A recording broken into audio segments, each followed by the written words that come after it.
ช้าพี่น้องเนที่ตัวอินโมนคอทั้งสองเสืองพี่น้องเอ้ยอ่อนกันอุ่งโหเก่งหลังกี้โหเก่งฮันถ่ายทีวีเน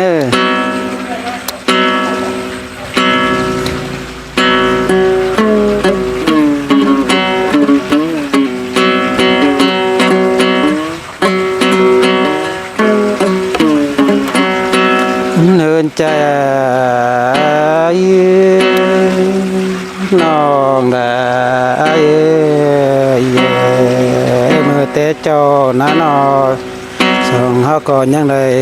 จูมือดูจานแก้มบืนชราล้อน้องเป็นไงล้อ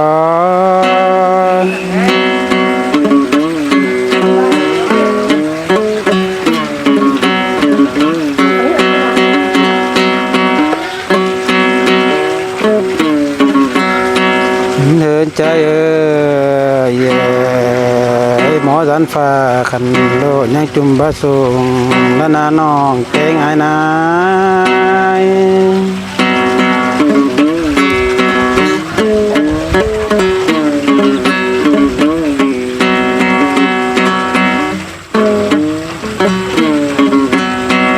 เดินใจมือฟุ้งเกี่ยวขันแล้วตายังคำง้อเอกูกระเลยนอน้องได้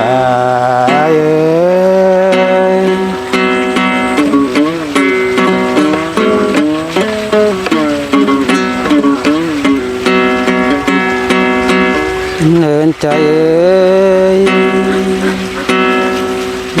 สองเอาตานจูนังเฮิดแม่ล่างเสียง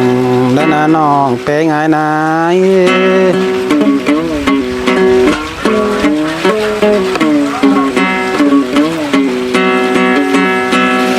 เนื้อน้องได้สร้างเสียงแดงจุ้มเจอว่ามีเจอโอ้ยนี่น้องเป็นไง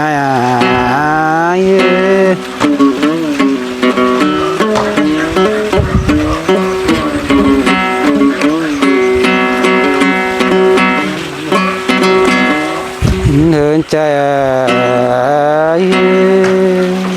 ซื้อเลยน้อ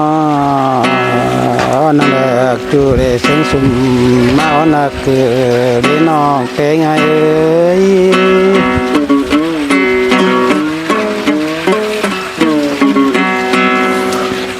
เดินใจ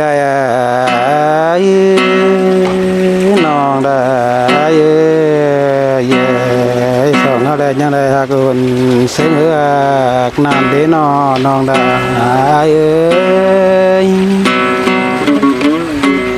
ไก่อันนี้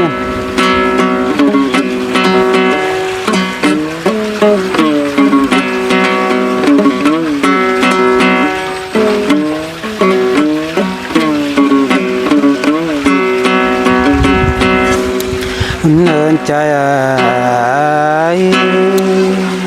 กันล้างเสือคำหักรถไม่คำกันเลยน้องได้ขึ้นเสียง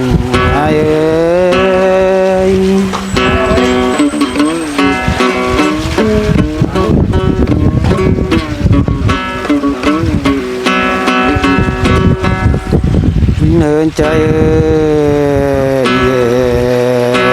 ไม่คำเกี่ยวขันแล้วปั่นรถกันเด้น้อ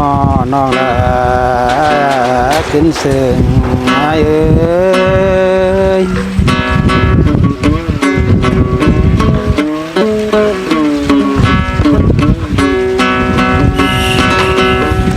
เนินใจคือเรื่องโนแอนเซลจอนลานจุนทำดูดินนั่นน้าน้องเป็นไงนาย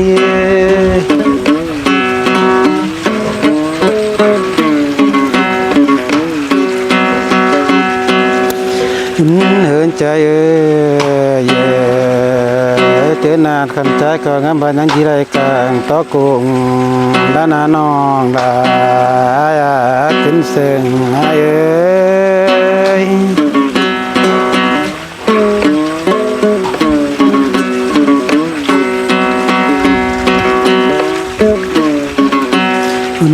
เหินใจ ใจก็งามบาใจเป็นโฟเก่งในหุ่มหาดูเดน้องดา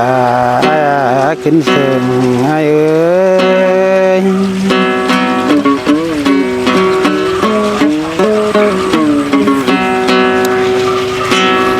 เหินใจเอ้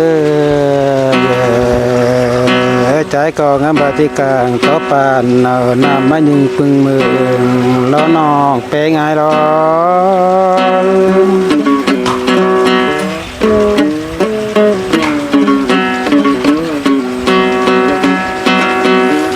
เหินใจน้องได้ก็งามบาจะได้เป็นเคยทางเบื้องเอาละเลยมีขึ้นเอ้ยที่ปูนขึ้นได้นอสวาย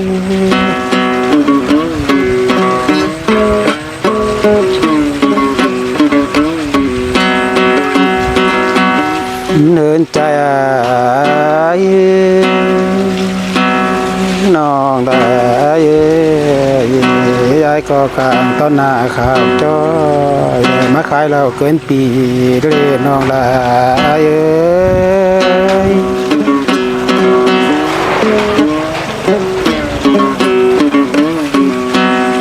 เดินใจน้องได้ยายก็กังต่อแป้งเบียวเลือดเล่นนังองและน้าน้องได้ขึ้นเสียงไอ้เอ้ย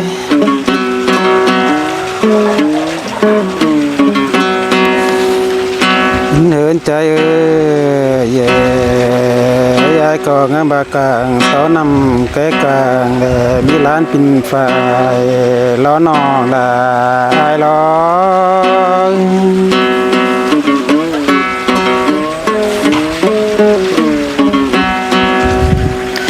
เดินใจน้องเป็นไงกลางต้นเอายิ้มใจสอนน้องเดน้องลา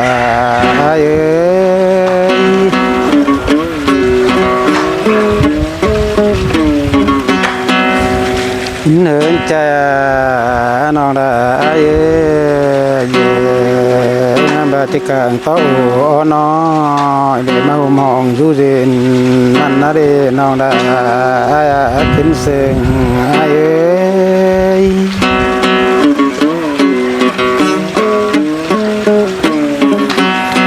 เนื้อนาน้องได้ขณะเป็นสื่อละล้างมาเกนอน้องแป้งไอ้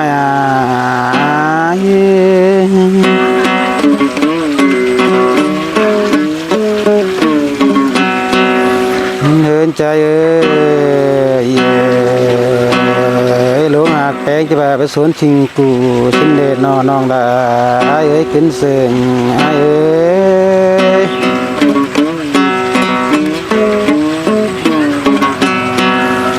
เดินหลวงหักเนามีจูสองหักจะไปสวนชิงเอาสินเดชน้องได้ขึ้นเสียง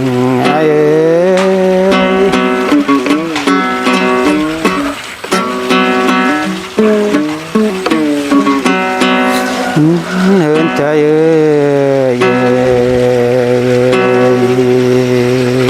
ยายก็จิสานเนไปทานำคุณเลน้องได้ขึ้นเสียง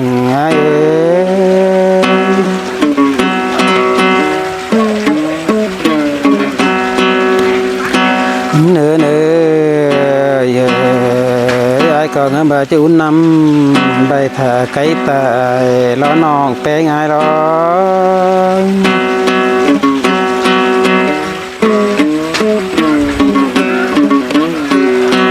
ถ้าพี่น้องเน้อก็เดี๋ยวตัดสิไว้หลังกันดิแต่กี่ไลฟ์พูดดิ